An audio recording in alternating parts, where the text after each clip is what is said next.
What would you sacrifice for your faith? This is the story of a man who endured fire, chains and pain, yet became one of the most honored voices in Islam. A man enslaved by people, but freed by Allah. His name was Bilal ibn Rabah. Bilal was born in slavery in Mecca. His mother was from Abyssinia, his father an Arab servant. From a young age, he knew humiliation, the sting of lashes, and the burden of serving masters who saw him as nothing more than property. Yet, even in chains, Allah placed in Bilal's heart something greater than gold or freedom, a strength of faith that would one day shake the world. When Prophet Muhammad ﷺ began calling people to Islam, whispers spread through Mecca. Bilal listened carefully. He heard words no master could ever give him. Inna akramakum indallahi atqakum. Inna Allaha alimun khabir. Indeed, the most noble of you in the sight of Allah is the most righteous of you. Allah is knowing and aware. In those words, Bilal found dignity. He realized that before Allah, a slave and a master stand equal. Without hesitation, he accepted Islam. But his master, Umayyah ibn Khalaf, was furious. Bilal was dragged into the scorching desert. The people of Quraysh gathered, mocking the weak slave who dared to follow Muhammad sallallahu alaihi wasallam. They placed a massive stone on his chest. The heat of the sun burned his skin. The weight of the rock crushed his ribs. Leave your faith, Bilal. Curse Muhammad, they demanded. But with cracked lips and a heart blazing with Iman, Bilal whispered, Ahad, Ahad. Allah is one. Allah is one. Again they beat him. Again he replied, Ahad, Ahad.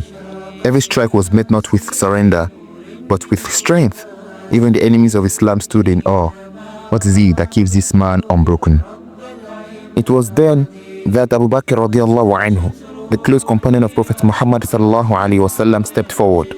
With his own wealth, he purchased Bilal's freedom. And in that moment, the chains of slavery broke, not just from Bilal's hand, but from his soul. From that day forward, Bilal walked as a free man, not a slave of men, but a servant of Allah. In Medina, the Prophet sallallahu alaihi wasallam chose Bilal for an honor no one else received. The Prophet sallallahu alaihi wasallam said, O Bilal, stand and call to prayer. And so Bilal became the first mu'adhin of Islam. His voice, strong and beautiful, rose above the rooftops of Medina. Allahu Akbar, Allahu Akbar. The believers' hearts trembled. Tears filled their eyes. Bilal's adhan was not just a call to prayer. It was a call of freedom, a call of faith. Bilal loved the Prophet ﷺ deeply. He stood by him in battles, prayed behind him, and served him with loyalty. But when the Prophet ﷺ passed away, Bilal's heart was shattered. He could not bear to raise his voice in the adhan anymore. Every time he tried to say, Ashhadu anna Muhammadan Rasulullah, his tears would overpower him. So he stopped giving the adhan in Medina. Years later, Bilal visited Syria. The Muslims begged him, please, call the adhan just once more, Bilal. Bilal agreed. When his voice rose again, Allahu Akbar, Allahu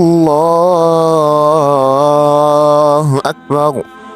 The people of Medina broke down in tears, remembering the days when the Prophet ﷺ walked among them.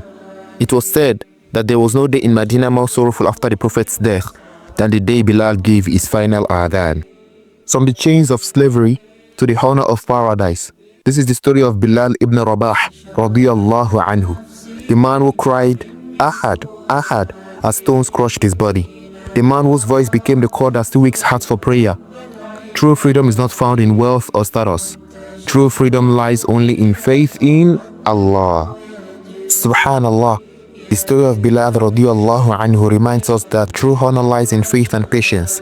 If you found this story inspiring, don't forget to subscribe to Gems of the Deen for more beautiful Islamic stories. And remember, we upload new videos every week, inshallah. Jazakumullahu khairan for watching, and may Allah keep us firm upon His path. Assalamu alaikum wa rahmatullahi wa barakatuh.